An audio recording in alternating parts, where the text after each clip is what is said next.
Well, hopefully we saved the best for last. So I'm Keith Crane, Operations Manager for Valaris.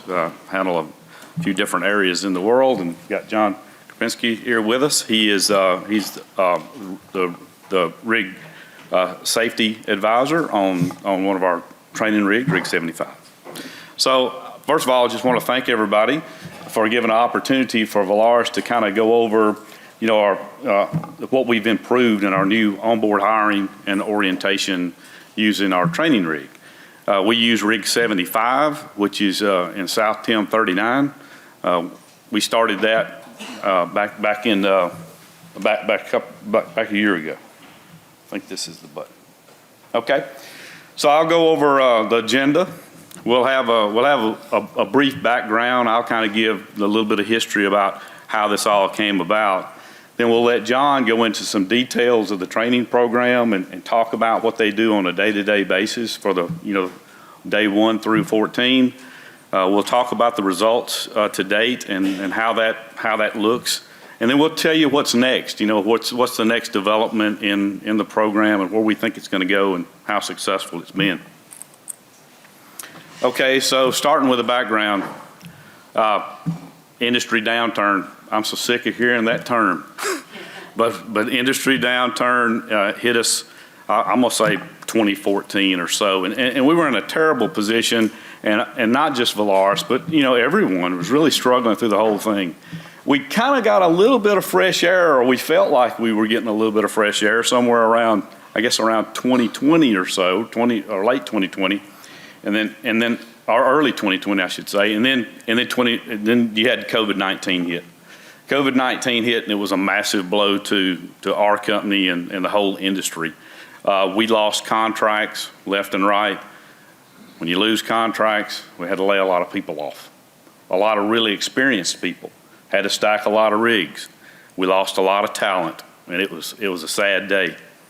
And I guess it was around probably early 22, or maybe might even been the end of 21. The market started picking up a little bit, as you know. We started getting some contracts. We started looking at reactivating rigs. We had drill ships we were reactivating. We had jackups we were reactivating. We knew that, hey, this is going to be a big challenge. A lot of our people have left, and we don't really know if those people are even going to come back in the industry, because the industry wasn't very attractive, and still today we have some problems with it being attractive. Okay, so we got estimated 1,600 people that we got to ramp up real quick, and we knew it was a challenge, but we didn't know what to expect. We knew that their experience would be from all ends of the spectrum. We would have people that had been in the industry for years. We knew we'd get some back, but we knew we were going to get people that maybe never even worked before. So it was going to be on all ends, and we really, all we had is probably the same thing most companies have. We just had a traditional training program where, and it's not bad, but it wasn't what we wanted. But we knew we had a big challenge. Well, this traditional program was simply just, you go into some classroom facilities, you sit down and you do some computer-based training. We sent them off for the bare minimum, amount of training, and then we send them out to a rig and we give them a mentor, right? And that's been very common practice for a long time. What started happening to us, we quickly started realizing with this much volume, we were running into situations where we just, that wasn't cutting the mustard, right? It just wasn't going to get it. We saw people, young people that would come out and work, a week or two, and they'd quit. We saw people beginning in the industry getting hurt. I mean, I can remember one incident in particular where, there was they were trying to put up a flagpole, and they lost control of it. It goes to fall, and a new roustabout runs out to catch it. Right? Experience, right? We were in a situation where, we knew that this training that we were doing wasn't working. We was going to have to come up with something different. So we quickly started, several of us started talking about it, looking around and saying, what what can we do different? I was managing several rigs, but I also was managing a stacked rig, Rig 75, a little cluster of rigs. We started looking at it and talking about, what can we do different? The answer was, well, why can't we bring the people out there and give them some real on-the-job training? Why can't we do, classroom training, get the CBT done, and also step out and actually do some real training before we even expose them to an active rig? Let's do it in a controlled environment. So that's kind of the solution we came up with. Several of us got together and we put together a whole curriculum. And that curriculum was based around, the basic requirements to go to work, but also around our work instructions and how our safe systems work is put together. A lot of really good stuff that John will go into some great details about. But we took that information, developed this criteria, agreed kind of what it would be. Well, the next step is budget, right? you gotta sell it. So several of us kind of got together and said, well, what's it gonna cost? Well, we figured, okay, it's gonna start out, we need 14 people on and working a rotation back and forth to be the head of departments, the leaders, the ones that's gonna coach. We also knew, and that's gonna cost with salaries. We also knew there'd be transportation, boat costs, fuel costs, all that had to be, calculated in. We put together the whole budget. We take that budget and we take the curriculum and we go to executive management committee and we say, hey, this is what we think will help us get to the next step where we need to be. The executives looked at it. Apparently we sold it pretty good because they said, yes, we'll go with it, and they committed to the cost. When they committed to the cost, that was the birth of what we call Valaris Basic Training. We nicknamed it VBT, right? So in it was April of 2022, we actually started our first group. Our first group went through, it's a 14-day class. The first group went through, and since then, I think we've graduated close to 400, somewhere around that. So every 14 days we have that. So with that, we'll turn it over and let John give you some details about the 14 days. Right, good morning. So what I'm going to do with you guys is I'm going to take you from before the guys and the people that we get even come out to the rig to the day they get there, all the way through graduation. So pre-embarkation, before they even arrive, they're going to go to shore-based or offshore required schools. So they're going to do Hewitt helicopter type training. They're going to do water survival type training. They're going to do things they need to get on a boat to come offshore to the rig. So once they have that completed, HR is going to need them for a little bit. So they're going to go to our Broussard facility in Broussard, Louisiana.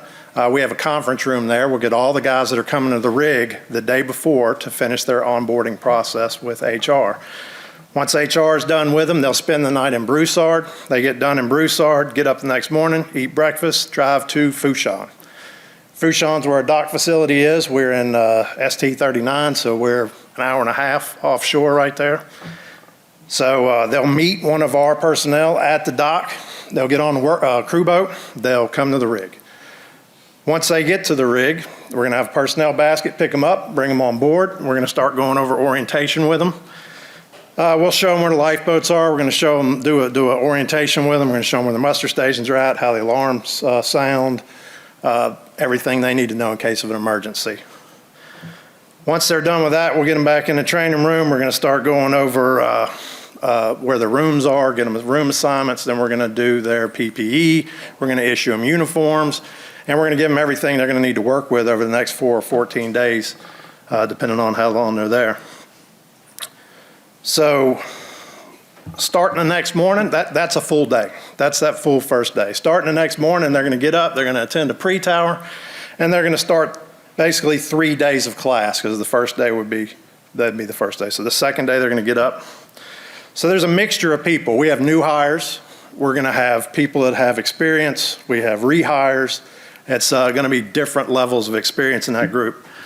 During their 4 days of class, the OIM and the supervisors are evaluating these guys. He's talking to the guys that have experience. He's finding out if they're going to need to stay the entire 14, or those guys can go in after 4 days if they're deemed able to by the OIM. So, but it's a minimum of 4 days for everyone.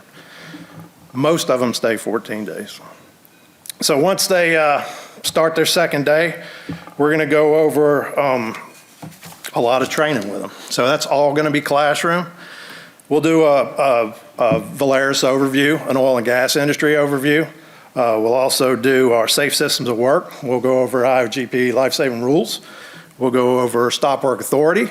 We go over lots of training, 4 days worth. A lot of it CBT, a lot of it instructor-led training, and just a great amount of training. These guys are also going to be getting accustomed to offshore life. You know, it's the first time for some of these guys being away from home. Some of them are brand new, never seen an oil rig before. They're getting used to living on an oil rig, living around other people. They're away from home. They got to coexist with people in tight spaces. That's different for a lot of people. That's not necessarily normal for everybody. So that's a big part of it too. So after that 4th day, the guys that will be going in, that have been there, that's not going to stay 14, they'll graduate. They'll sit down with OIM, do an evaluation. He'll tell them what their strengths and weaknesses are, if that was determined, and then they'll be assigned to their rigs. The other guys, starting the next morning, Saturday, which is usually a Saturday, so day 5, they're going to work. But before they go to work, we're going to give them a full rig tour. So, as I said, some of these guys have never been offshore. We take them from the engine room to the rig floor, to the shakers, to the mud pits, to the sack room. We go all over the rig, and we spend as much time as needed to answer their questions.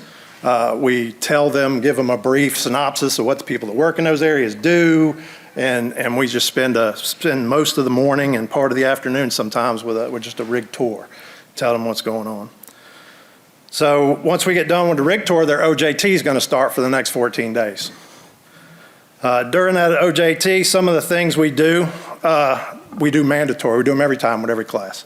So we're going to teach these guys how we do working at heights. We're going to teach them confined space entry. We're going to teach them hands-on permit to work with isolations. We're going to teach them hands-on stop work authority. We're going to make them do stop work authority, so they're going to have to do it, every one of them. And we're going to try to get them more comfortable doing stop work authorities. We're going to do rigging and crane operations. We're going to do safely handling tubulars. We have tubulars out there. We'll move them around the deck. We'll move lifts around the deck. We're going to do housekeeping, of course. Do a lot of paint prep. We're going to do routine rig activities. So we are stacked rig, but there's still a lot of it. You know, we're stacked rig. We still need groceries. There's still maintenance going on. There's still boats that come out and deliver supplies. We have things we need to do.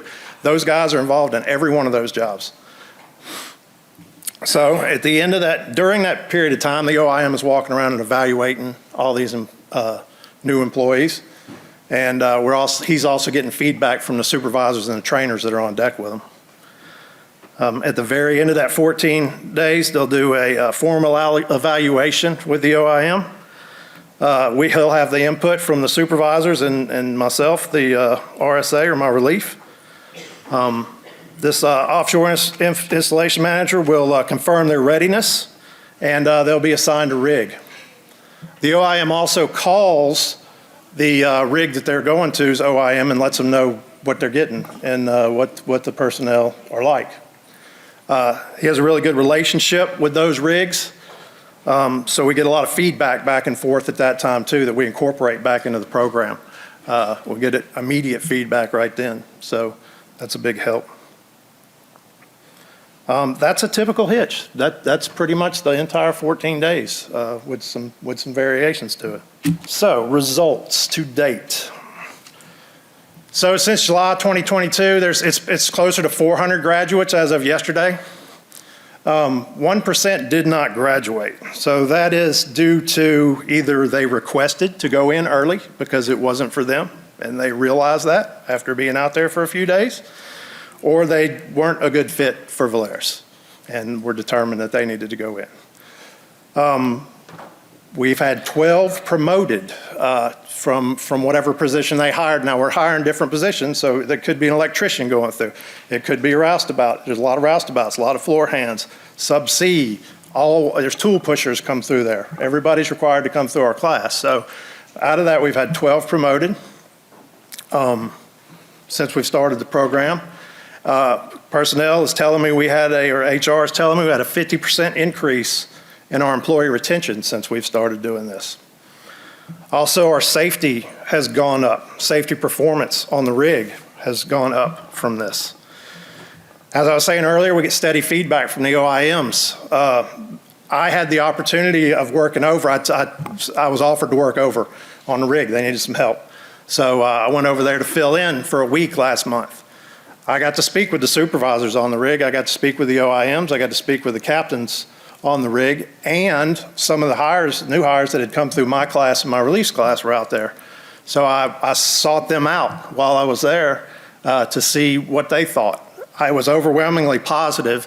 The feedback from the level of experience and the level of confidence these guys had being out there than what we used to have. So that was a good feeling for me to know it's working.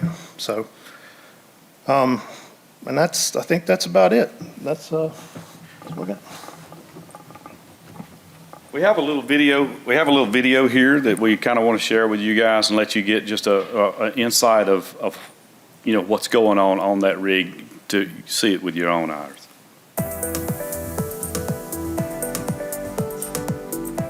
Hello, my name is Michael Lawson, Vice President of QHSE at Valaris, and I'm pleased to introduce you to the Valaris Basic Training Rig, a vitally important project we launched in mid-2022. The program's primary focus has been designed to provide a true offshore working experience for new hires at Valaris, especially those new to the offshore industry.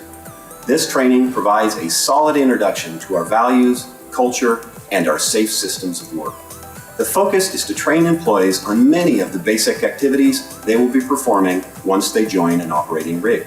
We often take for granted just how different our working environment is from many other industries and the stresses that this can have on a new hire and the existing crews they will be joining. Graduates of the program are equipped with the basics of living and working offshore and have been provided a strong foundation of how work is done at Valaris. The basic training rig represents a significant step forward, ensuring our future is built upon our greatest asset, our employees. Now, let's hear from a few individuals who are much closer to the basic training rig.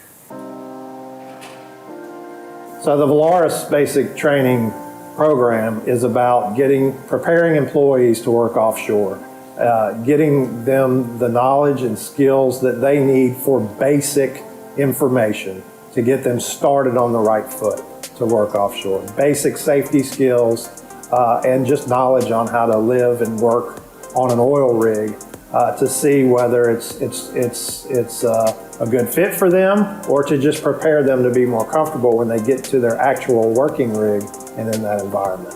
It gets these guys out here and gets them kind of familiar with everything before they have to go to a rig and just be blind first time they've ever seen a rig at all. So I think it's a great program. It's a lot of good guys coming through here, and they seem like they enjoy it also because it takes a little pressure off of them. They'll have a real good view of our safe systems of work, and some of them will already know how to make out a permit to work when they get to the rig. It takes the burden off the guys on the rig because I know I've just come off an active rig, and if you get new people out there that don't know how to make out permits or don't even know what a permit's all about, and you have to train them out there, it slows your operation down. Safety is number one with Valaris, and we do need to get efficient at it where we don't take too much time getting ready for a job, and I think this program's helping out a lot with that. And that's what I like about it. You know, getting these new guys on the game plan, teaching them how to do it the right way, and that's what's rewarding for all of us guys. But come out here with a good attitude, wanting to learn.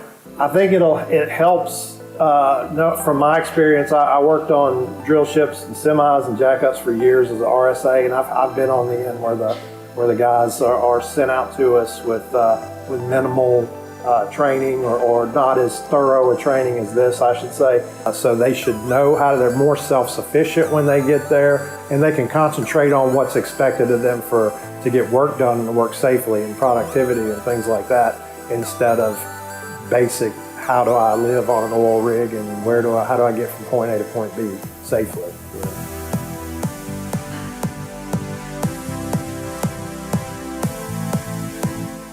Wonderful experience. Glad to be on the Valaris team.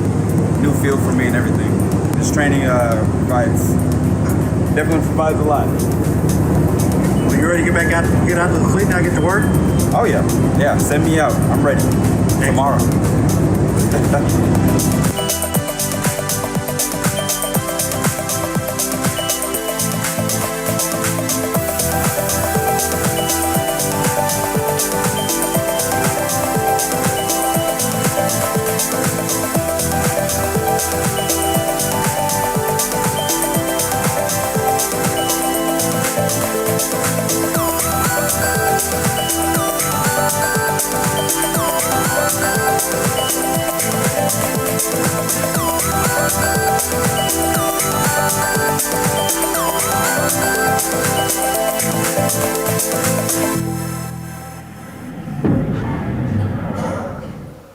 Skylar winning Employee of the Month was a real big deal for me. Yeah, I kind of helped start some of this program with a lot of other people. One of the things that I've been doing for quite some time, I manage 6 rigs, and I have each OIM at the end of the month promote a nominee to me of who they believe on their rig has been outstanding with regards to either leadership or really found a safe change they could do to improve safety. I get that OIM to send that to me. Well, they send them to me. Well, I didn't recognize Tyler's name. I'm Skylar's name from anybody. I mean, we got 400 people that went through the course. So when I selected him and then found out later, hey, he went through that. Well, that really showed me, this is working. This is a very, very good thing. So I just wanted to share that with you about Skylar. The next move that we'll be making, naturally, we'll continue in the Gulf of Mexico. We're set up perfectly with the Rig 75. We've got that established. That's working well. We'll just continue to increase that. We're having employees go to rigs here, but we're also having employees that move to expat positions. Like say we hire a driller. He'll come through there and kind of step on his way going to other areas. But we have expanded into other regions too. We've expanded in the UK. We had Valaris 291 back in April is in Dundee Harbor, and we had 20 people go through it. And in October, we've got another 10 that's going through that. So it has expanded in the UK. Now we're having discussions right now with the IADC North Sea chapter.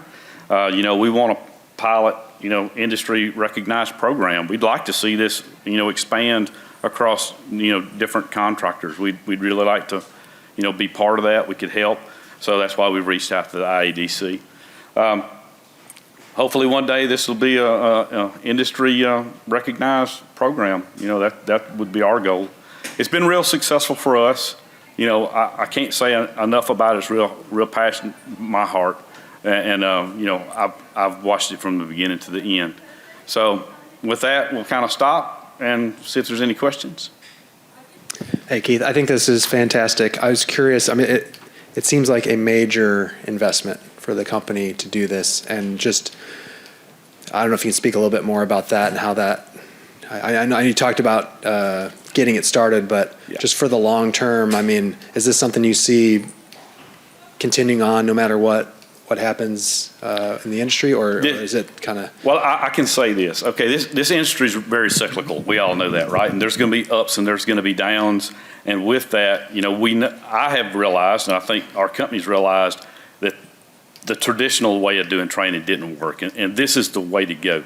You're right about it. It's a huge capital investment. We were very, I guess, say fortunate. We had a stacked rig. I don't know if that's fortunate, but we were in a position to where we could do that. I can't tell you that, hey, we'll stack a rig in every region and do that. That might be a little too much.